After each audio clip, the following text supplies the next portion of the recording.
Insan Budaya Wacana.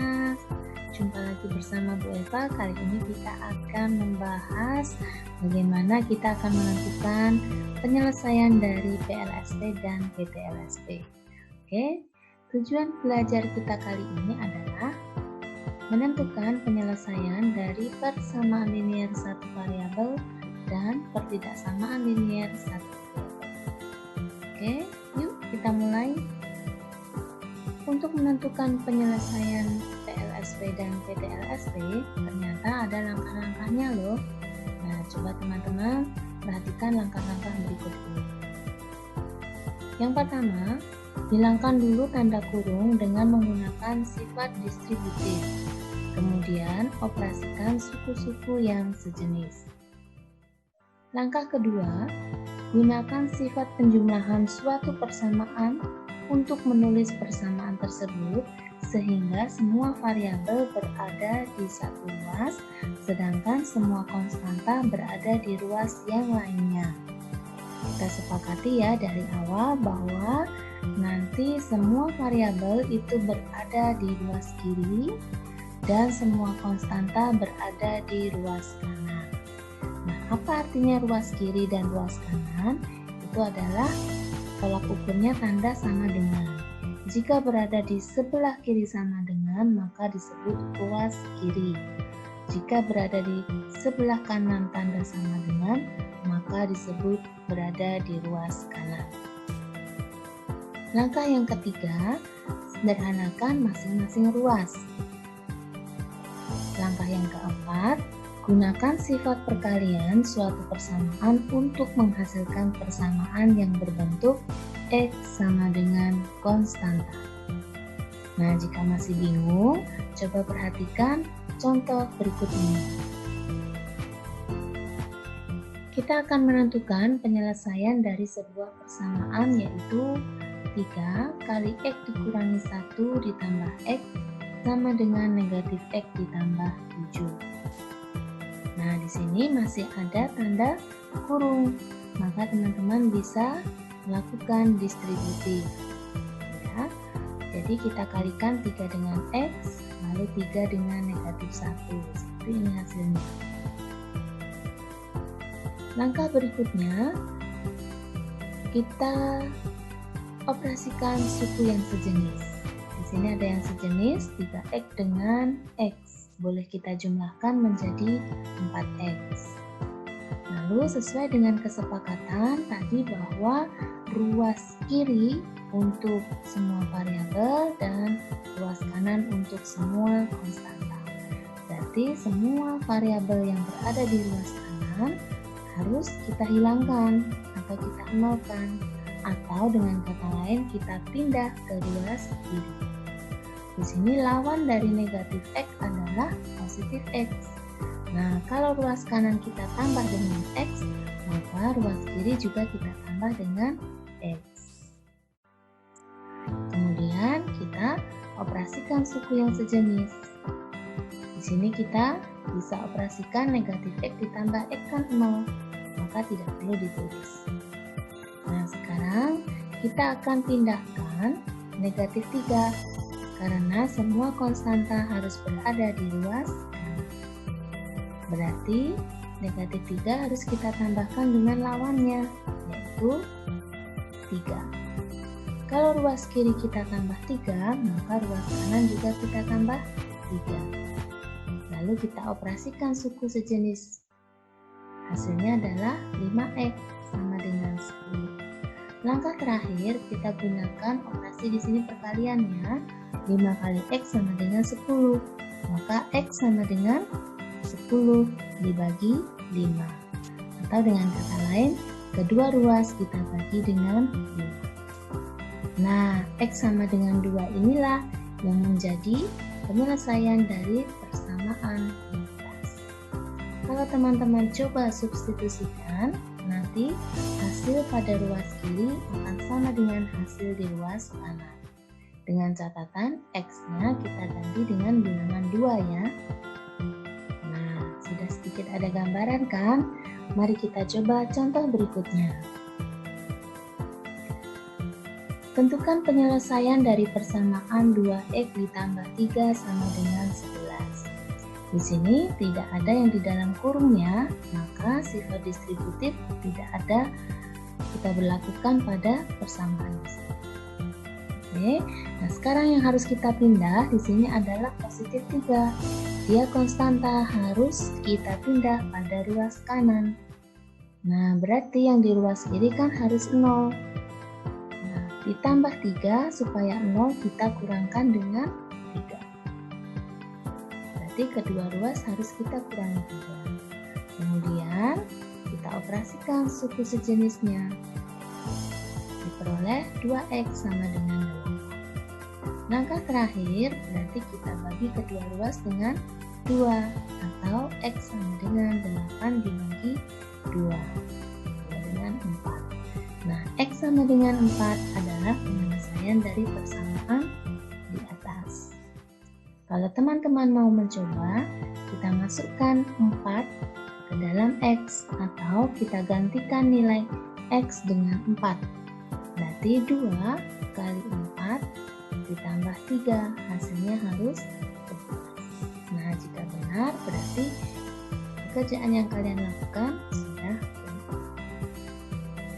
Lanjut pada contoh berikutnya. A dikurangi 5 sama dengan 10 ditambah 2A.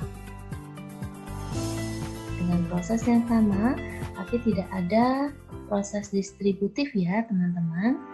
Oke, kita mulai dari menghilangkan negatif 5 yang berada di ruas kiri. Kita tambahkan dengan 5. Maka yang di ruas kanan juga kita tambah dengan 5.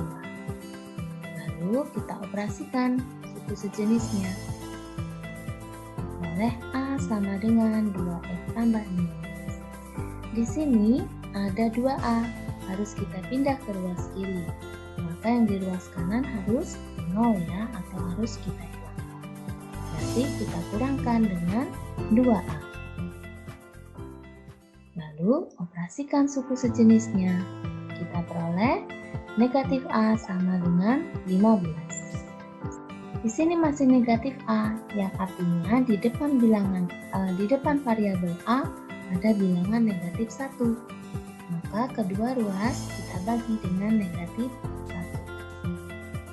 Kita dapatkan A sama dengan negatif 15. Nah, inilah penyelesaian dari persamaan di atas ya. Oke, kita simak contoh berikutnya. 4x dikurangi 3 sama dengan 3x ditambah 7. Berapakah nilai x-nya? Nah, Ibu yakin kalian semua sudah mahir nih. Nah, pertama kita akan hilangkan negatif 3 dulu dengan menambahkan kedua ruas dengan 3. Berikutnya, kita operasikan suku sejenis. Kemudian kita hilangkan 3x dengan dikurangkan dengan 3x ya, dirinya sendiri, maka kedua ruas harus dikurangi 3x. Kita peroleh hasilnya menjadi x sama dengan 10. Nah, itulah penyelesaian dari persamaan di atas. Teman-teman harus coba dulu ya. Kita gantikan nilai x-nya dengan 10. 4 kali 10 dikurangi 3. Berarti 40 dikurangi 3 adalah 37. Apakah sama dengan yang di ruas kanan? 3 kali 10 ditambah 7. Ternyata hasilnya juga 30. Nah, itu dia contoh untuk penyelesaian persamaan linear satu variabel. Berikutnya kita akan menentukan penyelesaian dari Setelah tadi teman-teman belajar menentukan penyelesaian dari persamaan linear satu variabel, sekarang kita akan mencoba menentukan penyelesaian dari pertidaksamaan linear satu variabel. Nah, nanti di sini akan terlihat perbedaannya, ya. Nah, mari kita simak melalui contoh berikut. Tentukan himpunan penyelesaian dari pertidaksamaan P ditambah 5 lebih dari 9 untuk P anggota bilangan cacah. Nah, kita akan memindahkan 5 yang ada di ruas kiri ke ruas kanan. Ya, berarti 5 yang di ruas kiri ini kan harus hilang. Jadi kita kurangkan dengan 5. Nah, kedua ruas kita kurangi 5, lalu kita operasikan suku sejenis dan diperoleh P lebih dari 4. Nah, P lebih dari 4 yang merupakan bilangan cacah, tentunya tidak hanya 1, ya, melainkan lebih dari 1, yaitu bilangan cacah yang lebih dari 4. Berarti kita mulai dari 5, 6, 7, 8, 9, 10, dan seterusnya. Nah, inilah bedanya kenapa pada waktu kita menentukan penyelesaian dari sebuah pertidaksamaan ada kata himpunan di sini, karena penyelesaiannya lebih dari 1. Paham ya? Yuk kita lihat contoh berikutnya.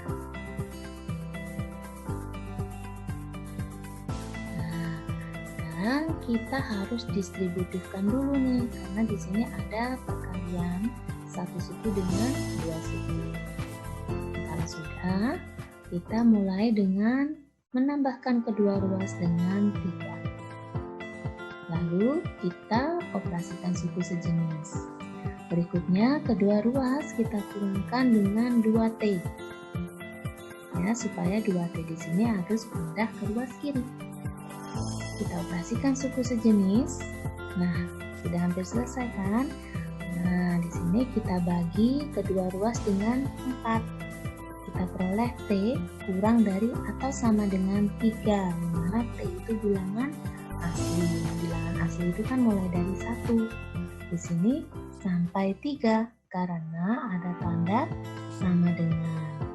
Nah, bandingkan dengan contoh yang pertama tadi, tidak ada tanda sama dengan, maka batasannya tidak kita ikutkan. Mudah kan? Nah, lanjut contoh berikutnya. Ya, kita mulai dengan mendistributifkan terlebih dahulu. Ya, kemudian kita akan hilangkan negatif 20 dengan menjumlahkan kedua ruas dengan 20. Kita operasikan atau kita sederhanakan. Setelah itu, 4X yang ada di ruas kanan harus hilang ya. Maka kita kurangkan kedua ruas dengan 4X. Lalu kita operasikan suku sejenisnya. Nah, di sini kedua ruas nanti harus kita bagi dengan negatif 2 ya. Nah, kalau pembagian dengan negatif, maka tanda ketaksamaan akan ikut berubah. Ya, perhatikan kalau dibagi dengan tanda negatif, maka tanda ketaksamaan pun juga akan berubah arah. Nah, sekarang teman-teman cari bilangan bulat yang lebih dari negatif 6. Kita tidak bisa mulai dari negatif 6 ya, karena di sini tidak ada tanda sama dengan. Maka kita mulai dari negatif 5, negatif 4, negatif 3, dan seterusnya. Mudah sekali ya teman-teman ya. Nah, contoh berikutnya. Nah, perhatikan di sini ada perkalian, maka harus kita distributifkan dulu. Lalu kita operasikan suku sejenis atau kita sederhanakan. Lalu 6Y harus hilang dari ruas kanan. Berarti kita kurangkan kedua ruas dengan 6Y. Nah, baru kita operasikan suku sejenis dan kedua ruas kita bagi negatif 4. Hati-hati, kita bagi dengan tanda negatif, maka tandanya juga harus berubah. Cari bilangan asli yang lebih dari atau sama dengan 3. Berarti kita bisa mulai dari 3 karena di sini ada tanda sama dengan 3, 4, 5, 6, dan seterusnya. Cukup mudah ya teman-teman untuk dipahami. Nah, setelah ini silahkan teman-teman mencoba secara mandiri dulu untuk menentukan penyelesaian dari PLSP dan PTLSP. Perhatikan kembali langkah-langkah yang harus kalian lakukan. Nah, ini dia soalnya. Nah, ini adalah 2 soal yang harus teman-teman selesaikan untuk menentukan penyelesaian dari persamaan linear 1/4 variabel. Untuk yang nomor 1, teman-teman harus menentukan berapa nilai X-nya, dan untuk nomor 2, teman-teman harus menentukan berapa nilai Y. Untuk latihan menyelesaikan pertidaksamaan, nah teman-teman di sini juga ada 2 soal, silahkan dicoba dulu. Untuk yang pertama, teman-teman harus mencari nilai X yang merupakan anggota bilangan prima dan merupakan penyelesaian dari pertidaksamaan ini. Yang nomor 2, menentukan nilai Y dari pertidaksamaan di atas yang merupakan bilangan ganjil. Nah, ikuti saja langkah-langkah yang sudah kita bahas tadi ya. Saya yakin pasti kalian bisa mengerjakannya dengan baik. Lalu setelah kalian mencoba secara mandiri, nanti silahkan kalian kerjakan LK yang berjudul menyelesaikan persamaan linear satu variabel dan pertidaksamaan linear satu variabel yang ada dalam penilaian K3 di SIM sekolah. Terima kasih untuk perhatiannya hari ini. Semoga materi hari ini sangat bermanfaat buat teman-teman semua dan teman-teman bisa mengerjakan semua tugas yang Bu Eva berikan. Terima kasih sudah bergabung dengan kelas Bu Eva. Sampai jumpa, tetap sehat, tetap semangat, dan patuhi protokol kesehatan. Salam.